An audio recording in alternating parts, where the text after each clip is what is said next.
Order! Order! Chairman DeVell yelled over the cacophony in the chamber. Its large, open architecture meant to carry the voice of all who would address this august body to every listener, now only served to turn the arguments into a chaotic mess. Late afternoon sunlight filtered in through the windows high above the audience, catching a few lazy dust motes twirling around. Chairman DeVell banged his gavel over and over and over. The din of arguing representatives began to lessen, minute by minute. The chairman was tempted to call for the sergeant-at-arms to shut up the representatives by force, but that had never been done in the long and storied history of the Grand Conclave, and he'd be damned if he'd be the first chair to do so. On and on he banged his gavel until his arm grew numb from the impacts. "Silence!" Chairman DeVell bellowed one last time. It seemed his voice finally carried far enough to turn the tide, and the representatives found their seats and stifled their outbursts. The chairman kept a crooked eye on the unruly mob until they had settled. "Now," the chairman said with a bit more edge to his voice than intended, "we are going to discuss the issue calmly and in a manner befitting this hallowed chamber. We will not devolve into a tangled mass of arguments and vitriol." I'm sure Archon Feck meant no harm with his question. There was a wave of rumbling throughout the crowd at this, but Chairman DeVell pushed on lest he lose control of the room again. "However," Chairman DeVell said, "we are here for debate and discussion, not to have our ears filled with empty pleasantries. I understand Archon Malexia has a statement she wishes to read. Before doing so, I want to remind you all that the purpose of the Grand Conclave cannot be achieved without civility, and that our Sergeant-at-Arms is here to ensure that." Chairman DeVell glanced around the room to see if any further fights were about to break out. Seeing a restrained, if not welcoming audience, he said, "The chair recognizes Archon Malexia." Archon Malexia, a slight woman from a waterlogged world, squished her way up to the podium on her well-tailored pseudopods. "Thank you, Chairman DeVell," she said. "We all know why we're here. A special session of the Grand Conclave to address the human problem." A wave of outrage and shock began to swell throughout the chamber, but Chairman DeVell silenced it with an evil glare. He nodded once to the Sergeant-at-Arms. Archon Malexia continued, "I believe we are approaching this problem the wrong way. My brave and noble brothers in the Weslan Confederacy have, without a doubt, the strongest military in our conclave. Archon Gatala, would you be so kind as to tell us for the record of when you attempted to confront the humans militarily?" The thick-necked Weslan stood to his full 1.5 meter height, the corded muscles in his broad frame barely registering the change in this minuscule gravity. "Our 2nd and 4th fleets confronted the humans in Sector 5 Delta 6, near one of their newest colonies.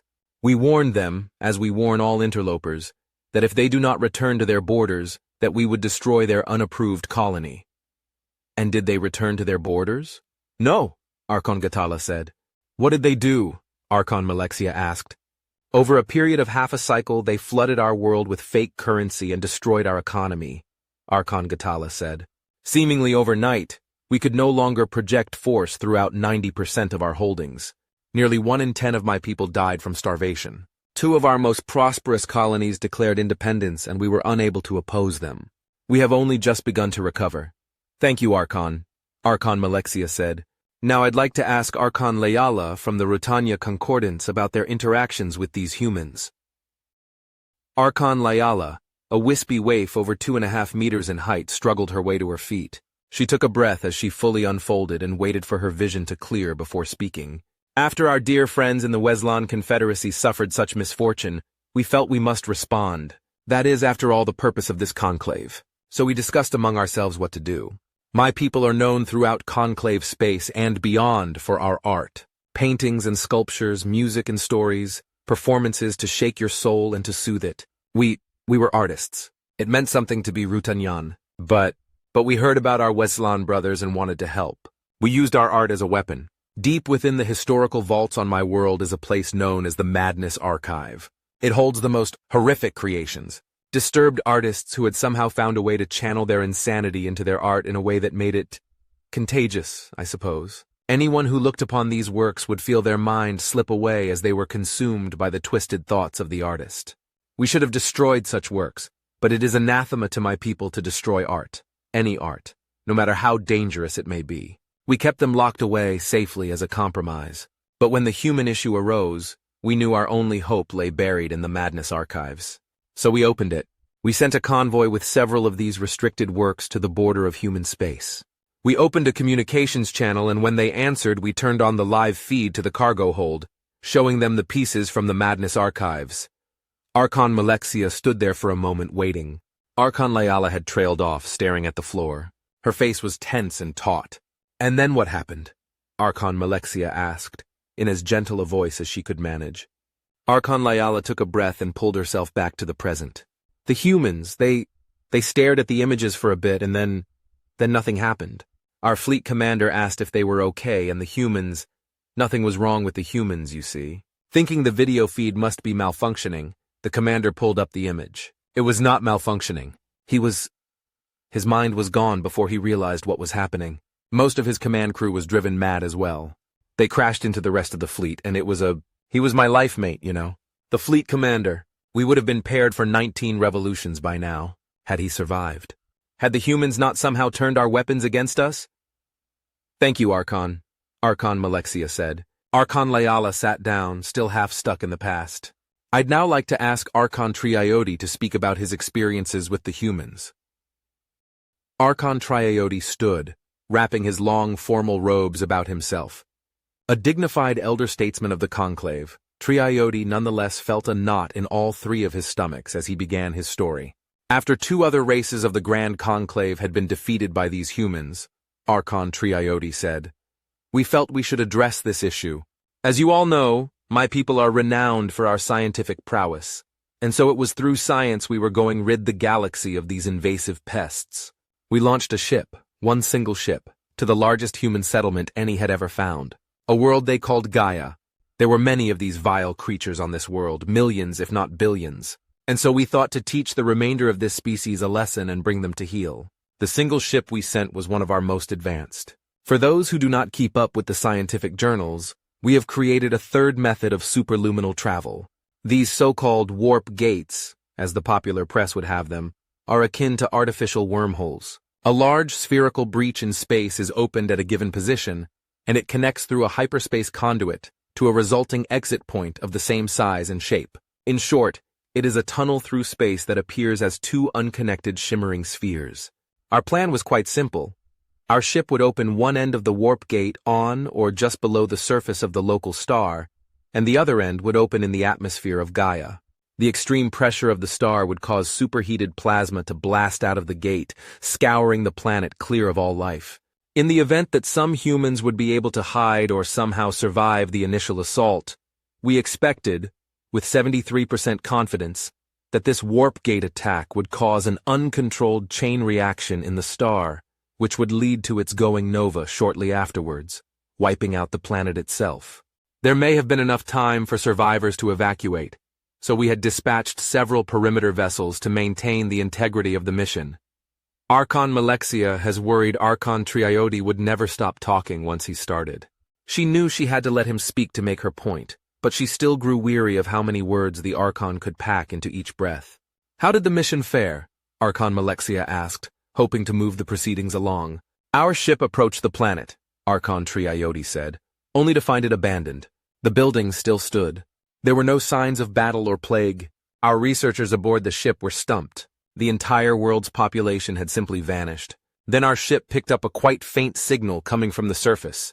We connected to the signal, and it unleashed a horde of malicious software throughout our systems. To be quite honest, we did not believe that such a thing was even theoretically possible. Even among the member races of the Grand Conclave, making computer systems successfully interoperate is a major and significant undertaking. Software integration is always a major task when the software originates from multiple disparate producers. Given that, plus the general unreliability of expert systems and satisfactory intelligences, many of our leading researchers had concluded it would be so unlikely for alien computer systems to cross-contaminate as to be virtually impossible. But the humans proved us wrong. This malformed code ran rampant through our networks, wreaking havoc throughout the ship. The antagonistic programs appeared to be exhorting our people to purchase some sort of magic pills or giving away some manner of human technology. Just as we thought we had cleared out the infestation, some other message would appear trying to get us to punch the monkey, I believe it said. We ended up having to scuttle the ship. Our people were rescued by the perimeter patrol, but they were not allowed to bring any manner of technology or storage devices from the infected ship. They fled with only the clothes they were wearing. Our newest weapon was defeated before it had ever been activated. However, even though we attempted a sterile transfer, some of the fouled code must have made it over. We did not realize that until the perimeter ships had returned to our borders, as it had lain dormant during the voyage. Now we have random glitches propagating throughout our society. Our experts warn us that we may never be completely rid of them. Our research efficiency has already dropped 30% due to intermittent server and terminal problems. One of our orbiting facilities had to be completely evacuated as the life support system malfunctioned, and the internal communications network was screaming some message we eventually managed to translate about some sort of breakfast food. "Thank you, Archon Triiode," Archon Malexia said. She had weathered the word storm and felt stronger for it. Archons, the next society to respond to the human threat, is unable to speak for themselves. The Tekrela of the Pebron Expanse, those wonderful telepaths whom have brought such harmony and understanding between all our peoples, have fallen into a race-wide catatonic state after their brush with the humans. The Vitalians of Urandi Prime are tending to them in their time of need. I'm sure I speak for all assembled here when I say that the prayers and good wishes of the entire Grand Conclave go out to the Tekrela. Archon Malexia fell silent for a moment in respect for their fallen member. After a long moment, she started back up. "So I ask you, good and wise peoples of the Grand Conclave, is this the work of a respectable race? Are these humans to be trusted? We have chosen to confront them alone, one at a time. But I say it is time for us to hold against them as a unified front, that we must seek them out wherever they hide and rout them, that for the safety of all our people we must destroy the humans, utterly and without hesitation." "Well, that just seems unsportsmanlike," a voice called from the back of the chamber. A hooded figure made its way down the long central aisle to where Archon Malexia was addressing the auditorium. There were hushed murmurs and the sounds of shifting bodies as the new arrival made its way down to the podium. The hooded figure reached the podium and reached up to pull the hood back. The room erupted into chaos when the hood fell. Standing in the middle of the Grand Conclave was a human. "Order! Order!" Chairman Devell bellowed, his voice reverberating off the ceiling arcing high above. "Sergeant-at-Arms! Restrain that terrorist!" The chairman's words were nearly lost among the shouting and crying and roaring and screaming of the distinguished members of the Grand Conclave. The pounding of his gavel did nothing to restore order to the hallowed chamber.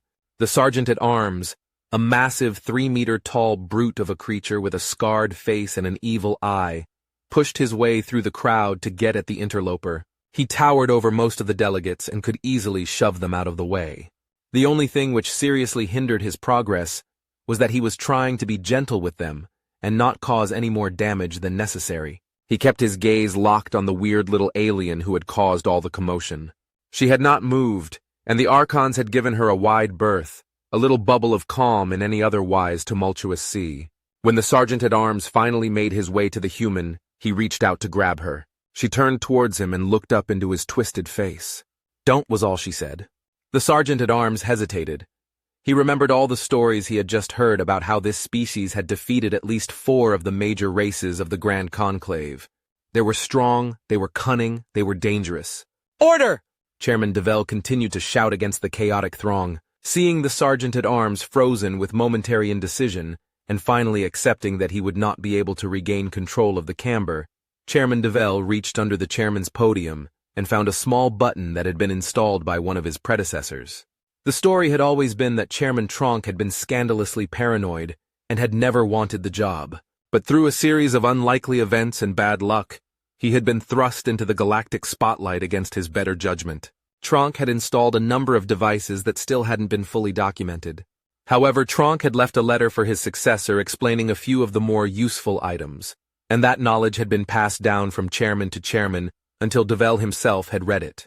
He remembered seeing the letter left for him by his predecessor on his first day, and though back to it as he found the small button he had read about under the chairman's podium.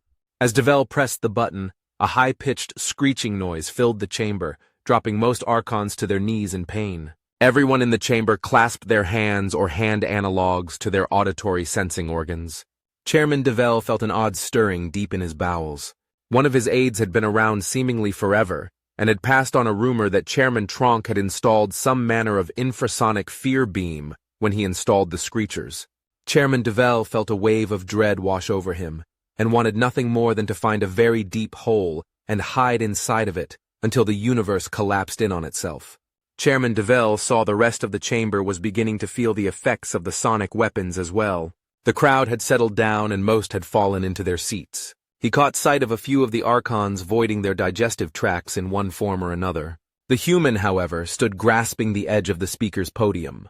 She was hunched forward and the chairman could tell she was gulping in air. She had not fallen, but she was struggling. Reaching under the podium, Chairman DeVell deactivated the sonic weapons. He felt his stomach flip back into place and could hear multiple sighs of relief throughout the chamber. He took a moment to compose himself before addressing the conclave. "Now," Chairman DeVell said at barely above a conversational volume, "we will have order in this chamber, or we will have violence. We are not children, nor are we wild animals to flee in a blind panic at the least provocation. This Who-Man has invaded our chamber and we will hear her out, if for no other reason than to better understand our enemy." DeVell looked around the giant room and saw that most of the delegates were beginning to recover from the attack. None of them appeared to be in any shape to argue. Feeling his position secure for the time being, he nodded to the strange alien at the speaker's podium. "Thank you, Mr. Chairman," the human said. "My name is Erica Fauchot. I am an ambassador from Earth. I apologize for intruding on your assembly, but we were worried you may not be open to diplomacy." "And no wonder," Archon Gatala shouted from his seat. Chairman DeVell snapped his head around to face the unruly delegate and silenced him with a look. "Yes," Erica said, "just so. I know you won't believe this, but I think this has all been a terrible misunderstanding." "A misunderstanding?" Archon Malexia said. "How would we misunderstand all the deaths you caused? How could we misunderstand the attacks you launched against us?" "Well, that's rather my point, Archon Malexia," Erica said. "Don't look so surprised. We did our homework before coming here. We know most of the people in this room. We know a bit about each of your races and you as individuals." There were several gasps at this, and a few murmurs. Chairman DeVell eyed the button that controlled the sonic weapons, and was already dreading having to activate it again. "There was no ill intent, I assure you," Erica said. "We simply wished to know to whom we were speaking." She paused to make sure there would be no adverse reactions, and to give the audience time to process the information. Slow and steady would win this race, she thought. "I have listened to the statements given here today, and I would request, with the chair's permission, to give the response from the human side of what we saw." Chairman DeVell nodded his assent. "Thank you again, Mr. Chairman," Erica said. "Now, as to the first contact we had with the Grand Conclave, the Weslan, I believe they are called. We had received a distress call from a settlement just beyond our borders. It was what we call a wildcat colony. That is, a colony which has not been approved by our governments, nor shows up on any official registry. These wildcat colonies tend to be inhabited by people who would rather skirt the law than live under its protection. There is the occasional religious sect or cult as well. Anyhow, this wildcat colony had fallen to a drought and their crops had failed. The reason that planet had not been settled was that our survey teams found the dry season to be too long to sustain any form of human foodstuffs. So these foolish people went off and got themselves into some deep trouble. Even though they were operating extra-legally, as we call it, we still felt a certain sense of obligation to prevent them from dying. They would be evacuated and possibly imprisoned, but they would be alive. As our rescue fleet began its work, an alien fleet dropped out of FTL and began threatening us. They told us how they would begin destroying human colonies throughout the galaxy. Our fleet attempted to reason with them, but it was no use. While this was going on, a group of human criminals stole one of the smaller rescue vessels and fled the Wildcat colony. We found out later these people were wanted criminals, and we had been searching for them for quite some time. They managed to follow the alien fleet's FTL vector back to their homeworld. These criminals specialized in counterfeiting. That is, they would create false currency of one sort or another and spend it as though it was real money. Apparently the Weslans had never had to contend with such a thing, at least not at that scale, and the criminals were unopposed. They flooded the Weslan economy with counterfeits, and that's what tanked your economy, Archon. You society is militaristic and very honor-based. You had never had to deal with someone as dishonorable as a counterfeiting ring. Archon Gatala stared at the human ambassador. You claim these humans were acting on their own, that they were not part of any formal retaliation, yet you benefited from it all the same. It seems quite convenient that they saved your civilization when they did. And yet stranger things have happened, Erica said. She turned to Layala and said, after the Weslan had fallen to economic troubles, you came to their aid. Our rescue fleet returned from the Wildcat colony and reported on what had happened. We sent a military patrol to that sector to watch for any further incursions. That's when we encountered your fleet. Before we could so much as say hello, your people started sending these pictures of odd shapes and colors. We discovered later that there was extra data being sent over the video link. My people, humans, cannot see into the ultraviolet as, apparently, your people can. We analyzed the images you sent through later and found 2 extra color channels in the data. We translated it down to our visible spectrum and finally understood what you were sharing with us. Several of our greatest artists, such as Picasso, Dali, and Munch, created many similar works. We would be honored to share those. No! Archon Layala shouted. How dare you? How dare you insult and threaten me like this in here? I'm sorry, Erica said. I meant no offense, but we will not be defeated by some upstart civilization who cannot comprehend the sublime mysteries of the Cortica Amphibia without— Archon! Chairman Devell shouted. This is not an art lesson. Archon Layala went silent and stared daggers at the human. Chairman Devell turned to Erica and said, continue. With caution.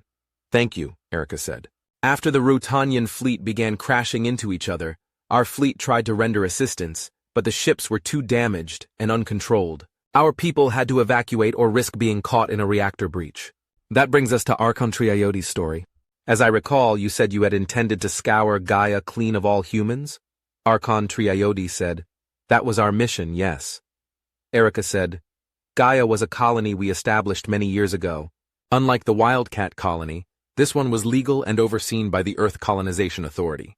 Unfortunately, even with proper oversight and everything seeming to be in its favor, some colonies simply do not flourish. Gaia was one such colony.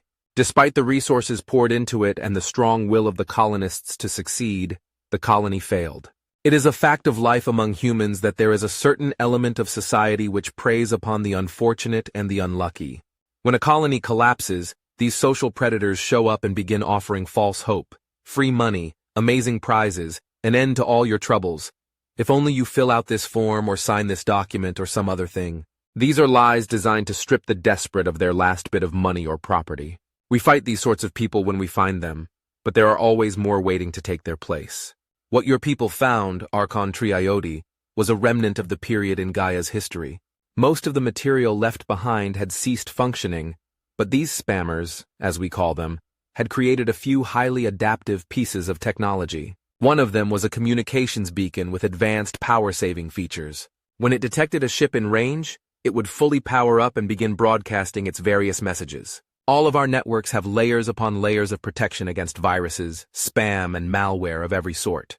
The spammers' software and the defensive software have been in a sort of evolutionary arms race for decades upon decades. Had we known you would be in the area of Gaia, we could have sanitized it before you arrived or shared our firewalls with you. To be quite honest, we found it surprising you wouldn't have at least some level of computer protection. Why should we? Archon Triayoti asked. Our people are brilliant scientists and engineers. Any problem we were likely to come across is one we would be able to solve before it became an issue. Our cybernetics research is second to none with advanced probabilistic models of multivariate dependencies and quantum encryption of SI analogs. There is no threat we cannot address, and to suggest we were overcome by a civilization of barely evolved brutes, such as you humans, is an insult of the highest order. My apologies, Archon, Erica said. If you don't want us to send a few of our IT professionals over to help clear out your networks, we won't.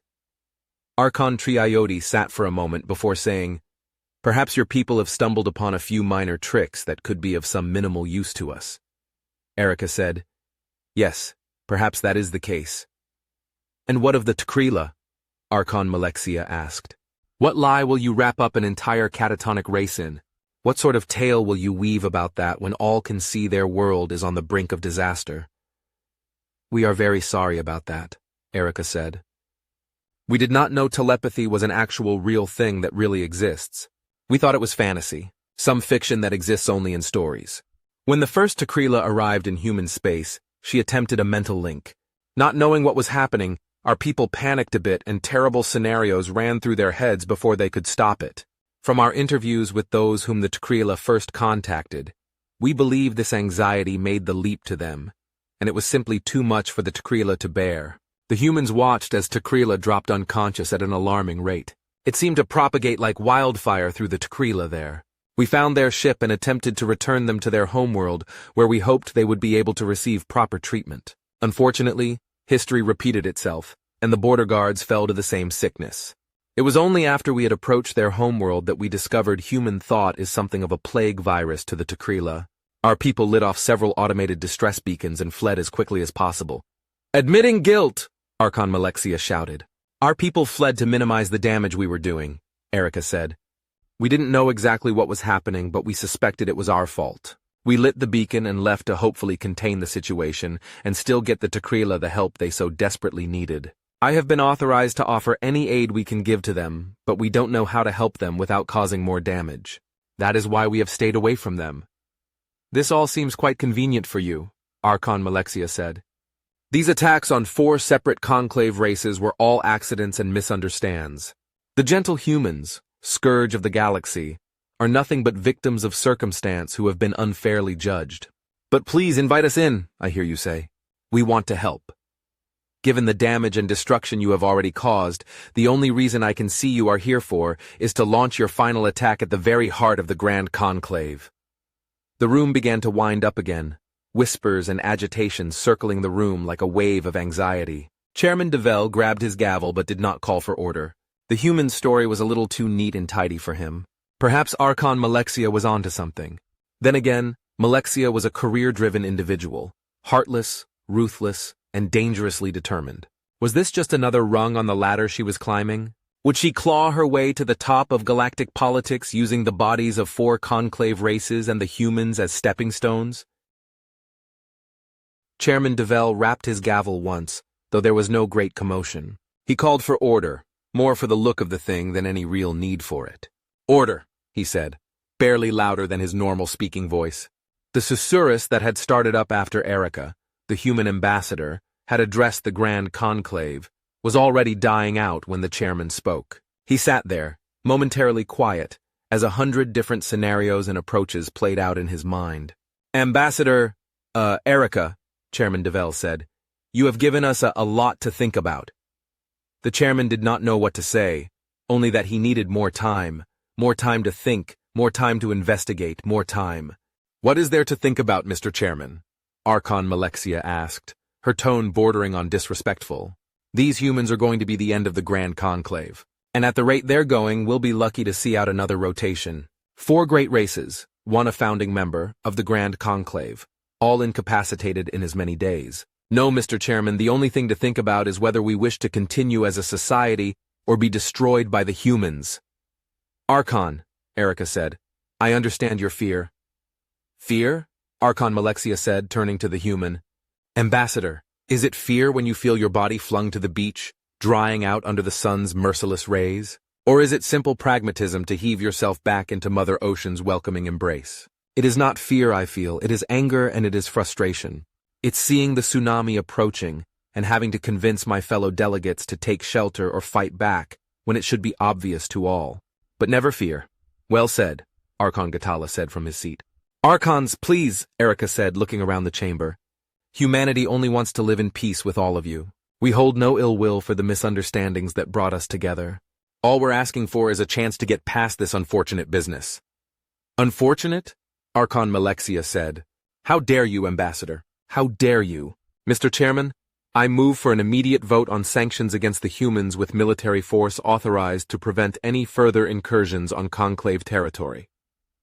"Archon Malexia," Chairman DeVell said, "that is your right, and I do sympathize with your cause.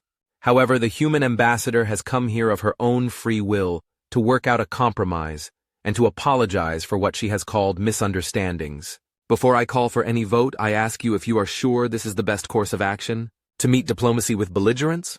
To meet apology with accusation?" Chairman DeVell felt like a cornered animal staring down a predator. Archon Malexia had made no secret of her ambition. He knew that she was seeking the chair he currently filled and would stop at nothing to achieve it. A war with a less developed species that had stepped over the line was exactly the sort of event she would believe could catapult her to her goal, regardless of the number of bodies she left behind her. "Mr. Chairman, if you are unable to fulfill your duties and call for the vote, then perhaps I should call for a vote of no confidence first, Archon Malexia said. There it was, Devel thought, the final maneuver. Counsel caution or prudence and you're accused of being weak and unfit to lead. Archon, Devel said, that is also your right, and I should welcome it.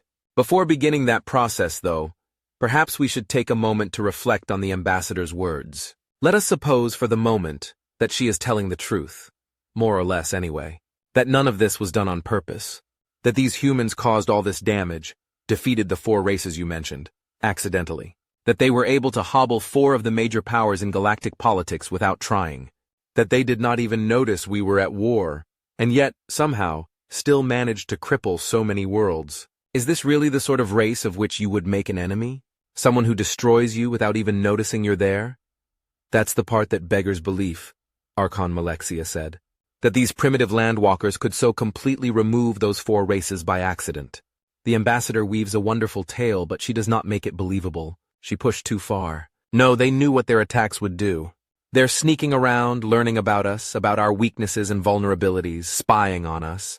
They've been lying in wait, no doubt, for the perfect time to strike. This so-called ambassador from the humans is no doubt just a soldier in disguise. Tell me, Madam Ambassador, did you enter this chamber through the standard security checkpoints for all non-Archon guests? Were you searched for weapons or toxins? Did you have the approval of our security forces before you barged in here to spin your lies? Erica held her face impassive as Archon Malexia wound up the crowd. Now that the Archon had finally stopped for air, Erica might be able to get a word in. No, Erica said. I did not enter through the standard gates. The room threatened to erupt in chaos as the Archons jumped to their feet, each demanding something: justice, security, investigation, whatever particular ideals their society subscribed to. The sergeant-at-arms was already on his way to detain Erica when Chairman Devel hit the screamer again, overriding any and all thought throughout the great chamber. After a moment of ear-splitting pain, he turned it off. Order, Chairman Devel said without raising his voice, once he had powered down the screamer. We will have order and civility in this chamber, or I will activate this sonic weapon and lock into place. The room settled as the Archons found their seats. The sergeant-at-arms stayed close to Erica, but just out of reach. Now, Chairman Devel said, Madame Ambassador, you must understand that breaching our security is a very serious offense. We understand you may not have had ill intentions. Archon Malexia made to speak at this, but Devel raised a hand forestalling her. But you are nevertheless still in violation. Mr. Chairman, Erica said, I do understand you must protect yourselves, and I apologize for intruding. But knowing the situation here, I felt it was worth the risk if I was able to address the Grand Conclave. I'm trying to prevent a war. I'm less concerned with my own personal safety than I am with keeping the galaxy from tearing itself apart. When we are done here, I will surrender myself for judgment. Quite the noble speech, Archon Malexia said. But if you did sneak in some terrible human weapon and kill all of us in one blow, wouldn't that also prevent a galaxy-wide war? I doubt that, Erica said. Each of your worlds would still exist, and they would be extremely angry at us. From a purely pragmatic view, attempting to destroy the Grand Conclave would almost certainly guarantee a war. A war you knew you couldn't win, Archon Malexia said. Archon, Erica said, her voice suddenly weary and full of fatigue. I understand you want to paint us as some mysterious monsters in the dark. That if you can whip up the frenzy of the Grand Conclave against us, you'll be hailed a hero. Chairman Devel felt his throat begin to seize at hearing that. But humanity does not want a war with you. I do not want a war with you. You have already started a war with us, whether you want it or not, Archon Malexia said. Did you know that humans may be the most fractious race in the galaxy? Erica asked. Archon Malexia paused for a moment. She looked around to see if anyone had any idea what this crazy human was talking about. She faced the human and said, Humans are nothing more than savages bent on destroying. Because we've been studying your worlds quiet a lot since this all started, Erica said, talking over the Archon. Most of you have a single ruling body on your homeworlds, and even throughout your entire race. You may have some disagreements over a few petty details, but overall, your races each are homogeneous in ideals. But not humans. Do you know how many countries we have on our homeworld? How many different autonomous governments? Why should we care about the political divisions of some backwater world like yours? Archon Malexia asked. 194, Erica said. We have 194 sovereign national governments on my homeworld. Of course, that depends on how you count and which countries you recognize. It wouldn't take much to push that over 200, maybe even 250. This is all fascinating, Archon Malexia said to the titters of more than a few archons. But we are here to discuss the solution to the human problem, not get tied down in esoteric. 194 countries on my homeworld, plus dozens more in our colonies, Erica continued, as though she never heard Archon Malexia. And we are competitive, sometimes to a fault. We fight wars, we bring legal action, we argue, we cajole, we bribe. In short, we do whatever we need to do to survive. We have strengthened our arms by pushing against our legs, making both stronger in the process. But here's where things get a little, well, fuzzy. You see, our researchers found that we're not better at any one thing than anyone in this room. For all of our struggles against ourselves, there is a race in this chamber who are superior to us in some way. The Weslan are better fighters and have a stronger military than us. The Rutanya are better artists than us, and so on. But we are second in every category. While the Weslan are a strong military, they are the only ones who are stronger than us. The Dregera clans have a stronger economy than us, but they're the only ones.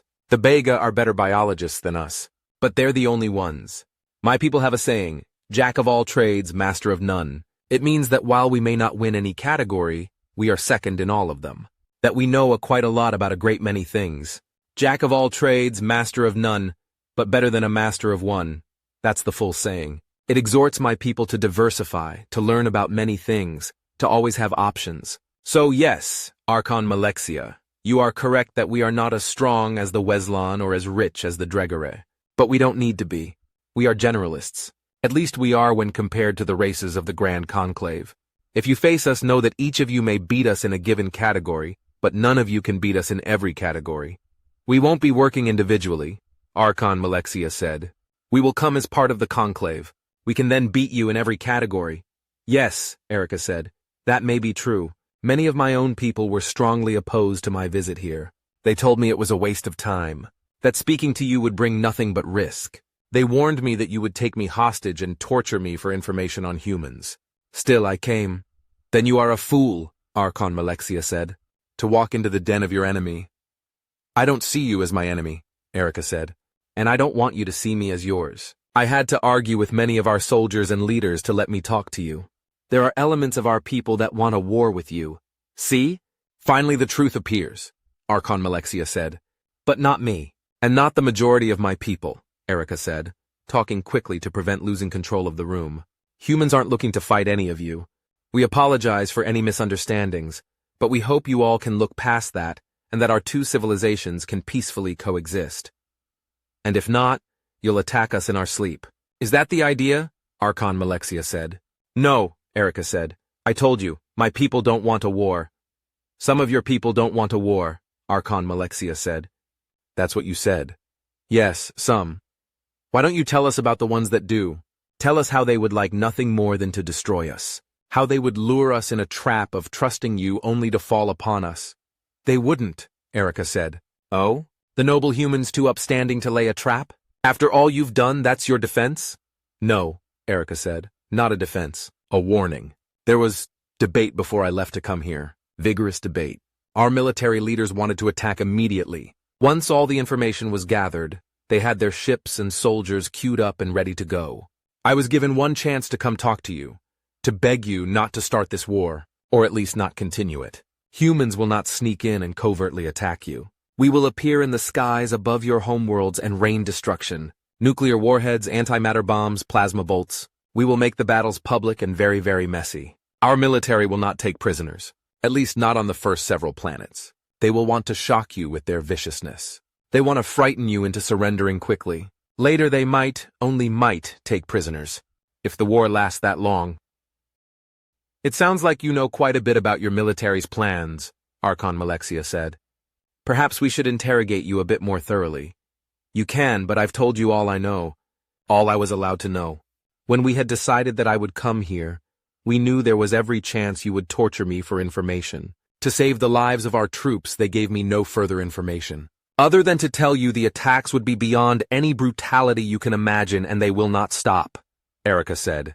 I had hoped to convince you all to work in friendship and not in fear. I did not want to speak of a military solution at all. But you, Archon Malexia, you seem determined to have your war. Chairman DeVell, I believe there is a motion on the floor. One proposing sanctioning humanity and approving military force?